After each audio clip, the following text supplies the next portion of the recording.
Bienvenue sur Passionné de Novela, vous regardez Les Noces de Zara épisode 62, mais avant de commencer, abonnez-vous et activez la cloche de notification pour ne rien rater, n'oubliez pas d'aimer la vidéo.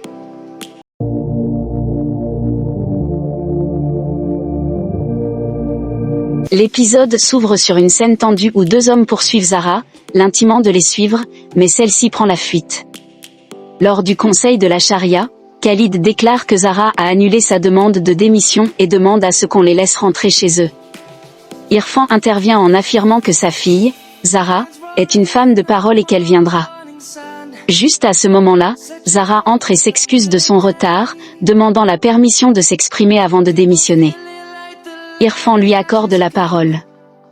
Zara répond à Khalid, qui remet en question son discours d'adieu, en soulignant que certaines traditions suivies par le conseil ne font même pas partie de la religion. Elle affirme qu'elle a toujours le droit de parler tant que sa démission n'est pas acceptée. Elle annonce posséder des preuves solides contre Wasim Khan et Kassim Oudin, prouvant qu'ils ont forcé Abida à se marier avec Lala, un acte qu'elle qualifie d'injuste et contraire à la religion. Kabir tente de recentrer la réunion sur un autre sujet en affirmant que la décision concernant Abida a déjà été prise, mais Zara insiste, déclarant qu'elle détient de nouvelles preuves. Elle affirme que Kassim a épousé Abida avec l'intention préméditée de divorcer d'elle, après avoir été payé par Wasim. Elle présente une vidéo dans laquelle on entend Wasim menacer Kassim en lui rappelant les 25 000 roupies versées et lui demandant s'il compte vraiment témoigner contre lui. La révélation choque tout le monde. Zara poursuit en déclarant que ce mariage n'est pas valide car il a été contracté avec une intention frauduleuse. Elle dénonce le mariage intermédiaire comme une pratique injuste et dévastatrice pour les femmes, soulignant qu'il est interdit dans plusieurs pays musulmans.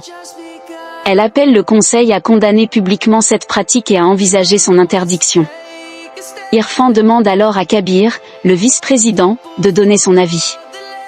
Kabir reconnaît l'abus manifeste dans le cas d'Abida, mais affirme que cela ne signifie pas que la pratique du mariage intermédiaire est toujours mal utilisée. Il exprime son opposition à son interdiction totale, soulignant l'importance de préserver les traditions religieuses. Après délibération, Irfan déclare le mariage de Kassim et Abida invalide à la lumière des nouvelles preuves, et ordonne que Kassim et Wasim soient tenus responsables. Enfin, Zara remet la lettre de démission préparée à l'avance par Kabir, remerciant le conseil pour avoir rendu justice à une femme sans défense. Elle affirme avoir accompli son devoir et demande l'acceptation de sa démission. Irfan prend la lettre, marquant la fin de son engagement au conseil. Lors d'une conférence de presse tendue, Zara Siddiqui, applaudie par la foule en liesse, refuse de faire des déclarations malgré les questions insistantes des journalistes célébrant sa victoire. De retour chez lui, Shabazz tente de minimiser la situation en affirmant que Zara a démissionné du conseil de la charia parce qu'elle a reconnu ses erreurs, soutenant que le cas d'Abida relevait uniquement d'un défaut de pension alimentaire. Mais les journalistes le confrontent rapidement avec une révélation majeure. Zara a en réalité prouvé que le cas d'Abida concernait un mariage intermédiaire forcé, mettant ainsi en lumière une pratique illégale. Alors que Shabazz tente encore de nier cette victoire, Zara fait une apparition remarquée, suivie par une foule qui scande son nom. La tension monte lorsqu'on annonce publiquement que Zara a prouvé que son mari, Kabir Ahmad, avait tort. Kabir, visiblement pris au dépourvu, refuse de reconnaître sa défaite et affirme que Zara ne retirera pas sa démission.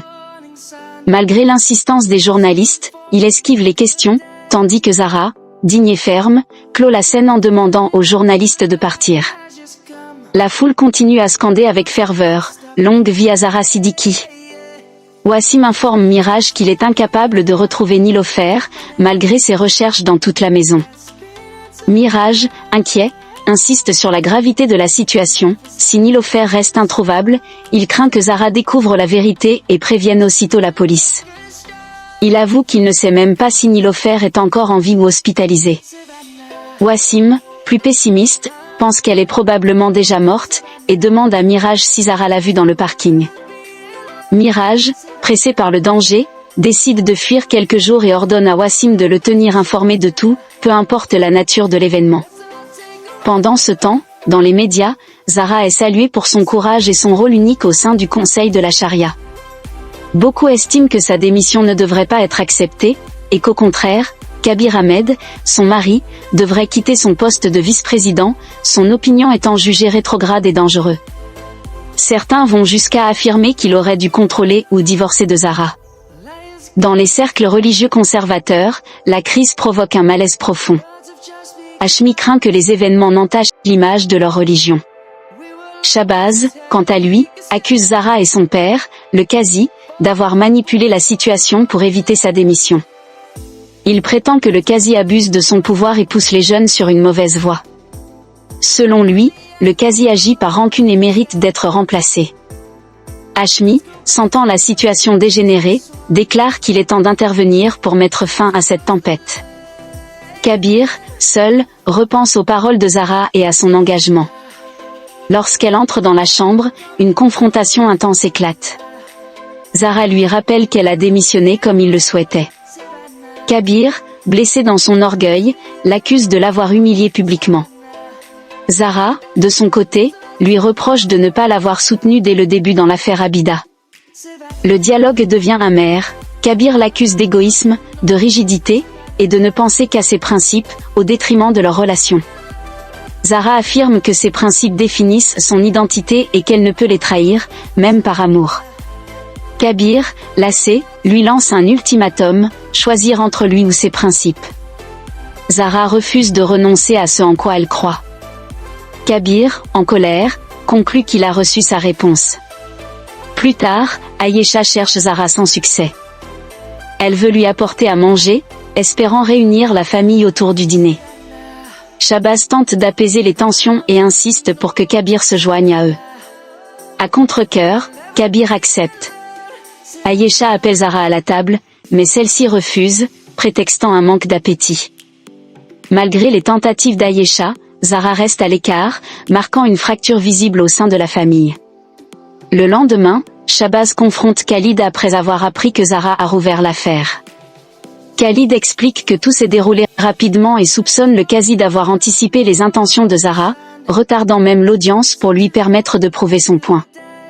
Shahbaz propose alors de rassembler ceux qui s'opposent à elle pour faire pression sur le Qazi et hâter l'acceptation de sa démission. Mais Khalid suggère plutôt que Kabir divorce de Zahra, ce qui mettrait fin à la polémique. Shahbaz refuse, redoutant que cela ne renforce la sympathie du public envers Zahra. Plus tard, Kabir découvre Zahra endormie et fiévreuse. Inquiet, il prend soin d'elle, lui applique une compresse froide et lui propose de manger pour prendre des médicaments. Touché par son attention, Zahra le remercie, mais Kabir répond qu'il agit simplement en tant que mari.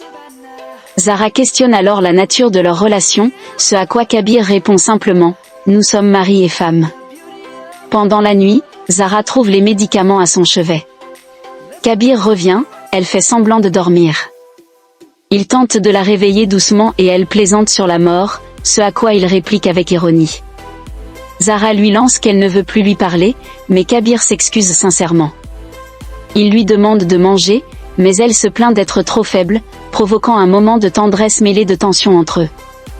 Irfan examine la lettre de démission de Zahra, mais refuse de l'accepter, estimant qu'elle ne mérite pas d'être punie si elle n'a rien fait de mal.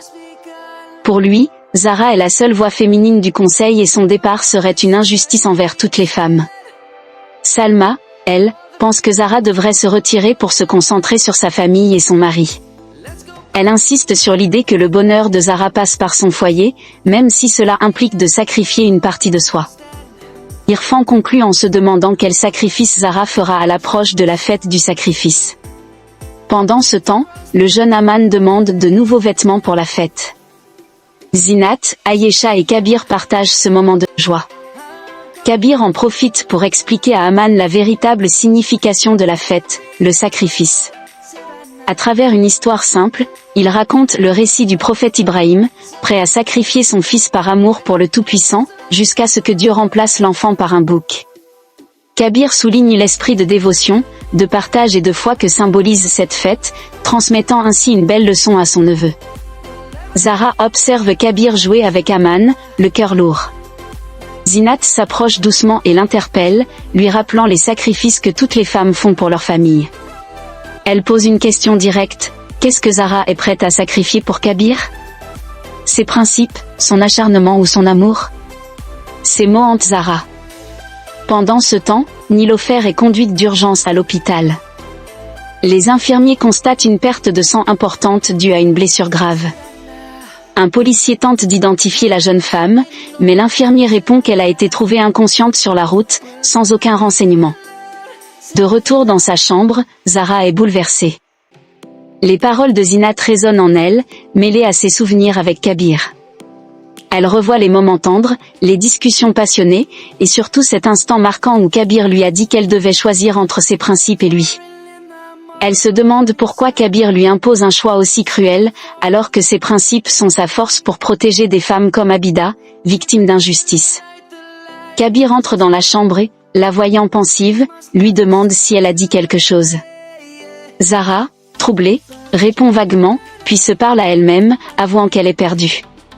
Elle se demande comment renoncer à ses valeurs sans perdre ce qui fait son identité. La décision s'annonce comme le plus grand dilemme de sa vie.